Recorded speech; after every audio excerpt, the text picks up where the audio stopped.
माना कि ऊंचा नाम और अच्छा काम होना ज़रूरी है, लेकिन उससे भी पहले एक इंसान में इंसानियत का होना ज़रूरी है।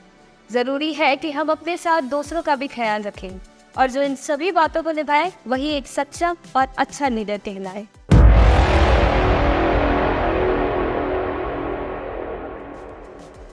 हेलो दोस्तों, मैं आज आप सभी का स्वागत करती हूँ इंस्पायर फॉरवर्ड पर, जिसका एम है अपनी लाइफ को लव, पैशन और पर्पस के साथ जीने के लिए इंस्पायर करना। तो चलिए सुनते हैं आज ऐसे महान व्यक्ति की कहानी जिन्होंने अपने सपनों के लिए हर चुनौती का सामना किया और अपने देश को एक नई राह दिखाई। तो तैयार हो जाइए इस इंस्पायरिंग सफर के लिए।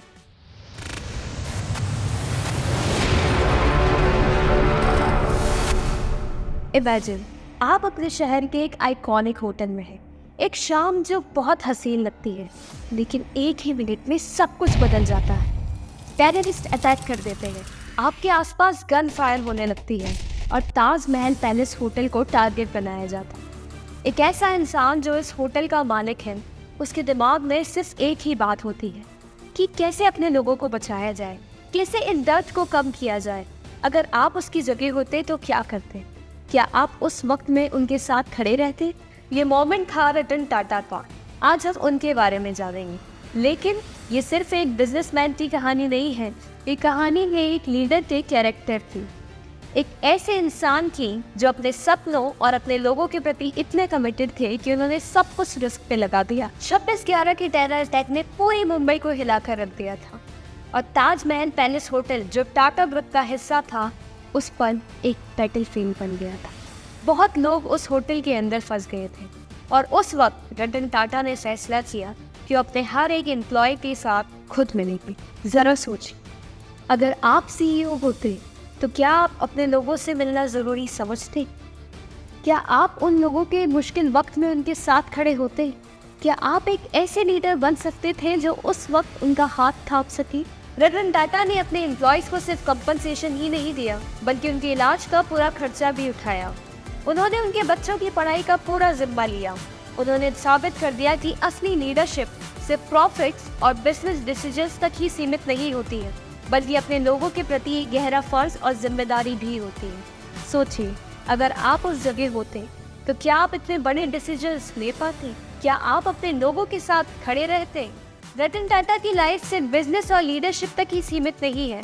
जब वो अमेरिका में थे, उन्हें अपना पहला प्यार मिला, लेकिन जब उन्हें इंडिया वापस बुलाया गया तो उन्होंने अपने प्यार को भी साथ चलने को कहा, लेकिन उस लड़की के पेरेंट्स ने मना कर दिया और उनका ये प्यार अधूरा रह गया।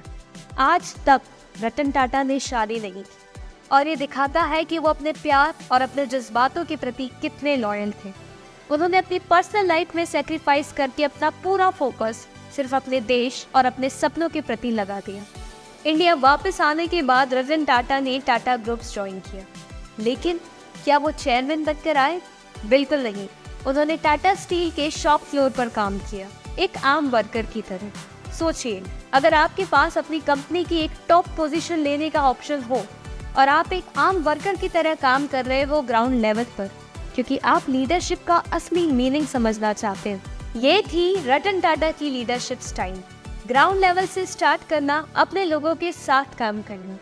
क्या आप भी एक ऐसे लीडर बन सकते हो जो अपने लोगों के साथ खुद काम कर सके? बताइएगा ज़रूर। 1991 में रतन टाटा टाटा एंड सन्स के चेयरमैन बने, लेकिन ये उनके लिए सबसे बड़ा चैलेंज था। सीनियर एग्जीक्यूटिव का कहना था कि उनके ग्लोबल एक्सपेंशन का सपना गलत है। टाटा ग्रुप्स को सिर्फ इंडिया तक ही सीमित रहना चाहिए, लेकिन रतन टाटा ने रिस्क लिया।